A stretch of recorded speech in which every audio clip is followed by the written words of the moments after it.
Buenos días, soy Edgar Hernán Villamil Acero, doctorante del doctorado en Ciencias de la Educación del módulo Optativa Metodología del Diseño Curricular. A continuación se hará una diferenciación entre organización y estructuración del currículo. Es importante mencionar que el currículo es el eje central de todo proceso formativo, ¿sí? Esto a nivel básica, secundaria y superior, por lo que es necesario entender que allí se plasman las diferentes actividades, se planean las diferentes actividades para alcanzar los diferentes procesos de aprendizaje. Esto pues conllevando a mejorar las prácticas educativas.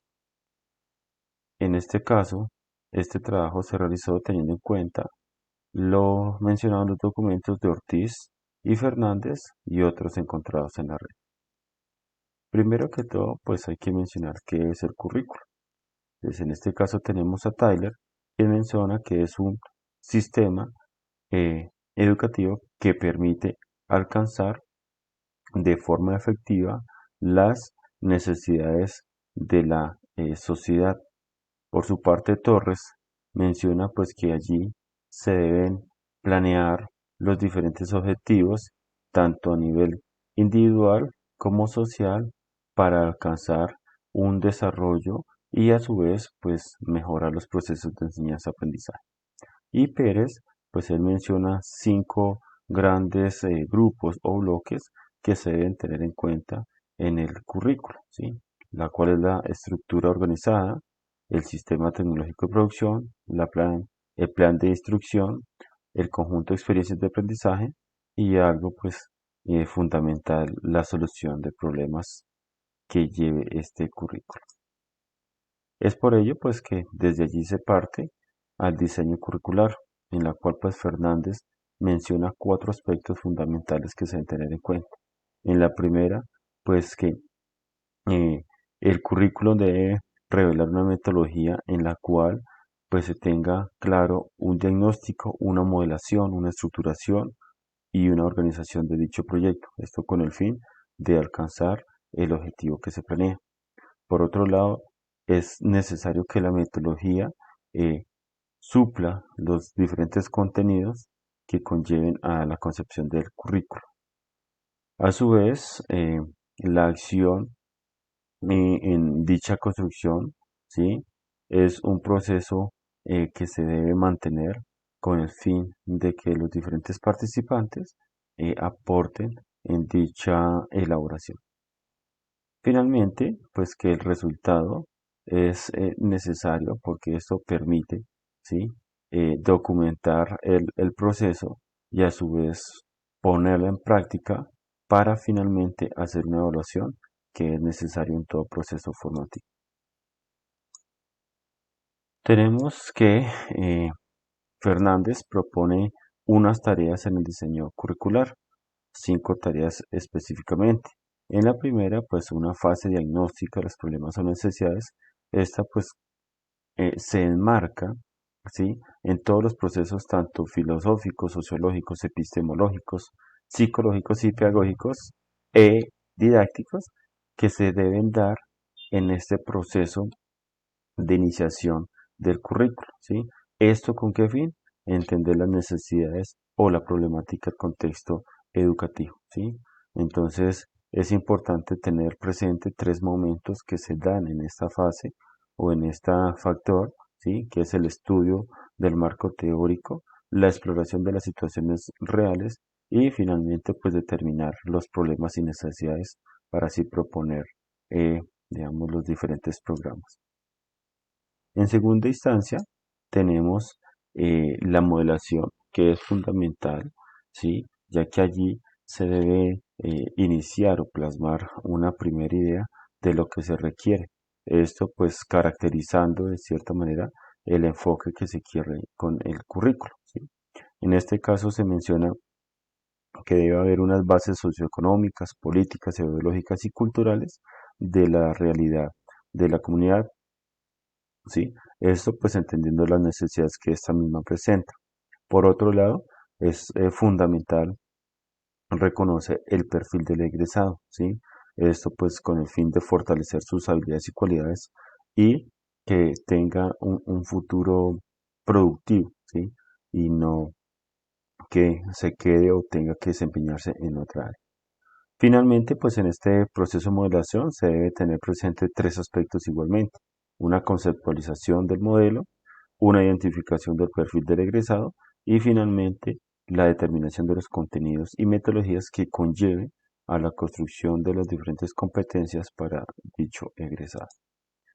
Un tercer aspecto es la estructuración curricular.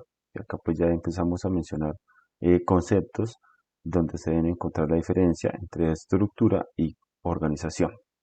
Continuando, entonces en esta estructuración consiste en la secuenciación y estructura de los componentes de intervención del proyecto curricular, ¿sí?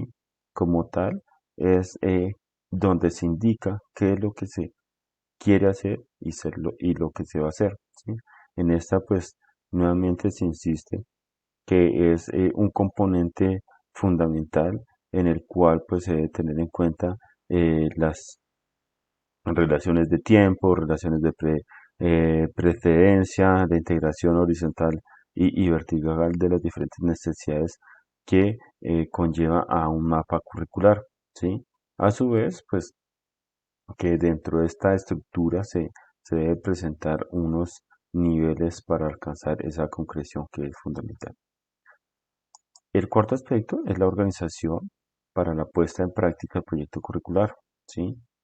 Contrario a lo anterior, es la organización, como su palabra, su nombre lo indica, es la que organiza o de cierta manera garantiza que las acciones que se tomen se lleven a la práctica, ¿sí? Es donde se prepara a los sujetos para entender, comprender, ¿sí? La concepción y los dominios de los diferentes niveles del diseño curricular, ¿sí? A su vez, pues que en este caso el educando es el centro de dicho proceso, ¿sí? Donde se hace un diagnóstico, se ven unos avances, unas limitaciones, unas necesidades e intereses, que es fundamental, insisto, en todo el proceso educativo y a su vez pues de enseñanza-aprendizaje. Finalmente está el diseño de la evaluación curricular, ¿sí? Como todo proceso de evaluación es necesaria para mejorar o replantear lo que se está haciendo. Entonces, en este caso, eh, se debe tener en cuenta todos los niveles en los cuales eh, se em, tienen presentes los componentes del currículo. A su vez, pues se dan unos indicadores que son insumos necesarios para poder realizar esa reestructuración o cambiar los procesos. Finalmente, pues encontramos la diferenciación tanto en la estructuración como en la organización, ¿sí? Pues la estructuración la entendemos como el esquema de organización de las experiencias educativas y las relaciones que existen entre ellas. Entonces acá tenemos, de acuerdo a Ortiz, ¿sí? Que se da un macrocurrículo, un mesocurrículo y un microcurrículo, ¿sí? Y la organización es proponer las experiencias, perdón, en la cual se van a desarrollar y pues se van a tener en cuenta eh, lo que va a ocurrir en la vida diaria del educando. Entonces, si revisamos dentro de la estructuración, tenemos ese macrocurrículo y como lo propone Ortiz, es el donde se hace el mapa de las asignaturas, los módulos, la extensión de los trimestres, el perfil de graduado, la metodología, ¿sí? Las aclaraciones disciplinarias, es decir, los logros que se quieren y los puntos de contacto, a su vez como los estándares por las diferentes asignaturas. Esto con el fin de llegar a una evaluación y identificar si es afirmativo, pues se alcanza una acreditación y si no, pues replantear nuevamente estas tareas. Tenemos después el mesocurrículo, que en este pues es donde se hace la justificación del por qué este programa o esta carrera profesional, ¿sí? Esto pues se parte de los problemas, es decir, es lo que debe saber hacer el estudiante con los conocimientos que adquiere, las habilidades que adquiere en el proceso formativo, ¿sí? El eje problemático es la pregunta problemizadora, ¿sí? Es allí donde pues se tiene en cuenta esa realidad o esa necesidad de la comunidad y pues se plasma esas sugerencias, ¿sí? Esto, obviamente, todo lleva un proceso, unos contenidos, una metodología, unos recursos para nuevamente llegar a la evaluación que es fundamental. Y finalmente tenemos el microcurrículo, que prácticamente se convierte en plan de calas, es el apoyo del docente en todo el proceso formativo, ¿sí? En como tal ya dar a conocer los diferentes contenidos del programa como tal, ¿sí? Donde se tienen pues unos ejes, unos logros, objetivos a alcanzar, unos módulos, ¿sí? Un ámbito de investigación y obviamente pues la tarea del docente que es la enseñanza y del estudiante el aprendizaje. Igualmente, acá también se debe hacer ese proceso de evaluación que es tan necesario para determinar si se está logrando el objetivo o se tiene que replantear. Y dentro de la organización, entonces, pues se debe tener presente que esto es algo cíclico en la cual pues se presentan las áreas de aprendizaje donde se realiza una planificación estratégica, ¿sí? Que es la que me permite determinar qué voy a hacer durante determinado tiempo en este proceso de enseñanza, ¿sí? Se tienen en cuenta obviamente unos ejes integradores que permiten integrar los contenidos, las habilidades y los objetivos que yo quiero alcanzar, ¿sí? Esto pues obviamente teniendo una intencionalidad que es la formación del educando, del profesional con sus diferentes habilidades y competencias.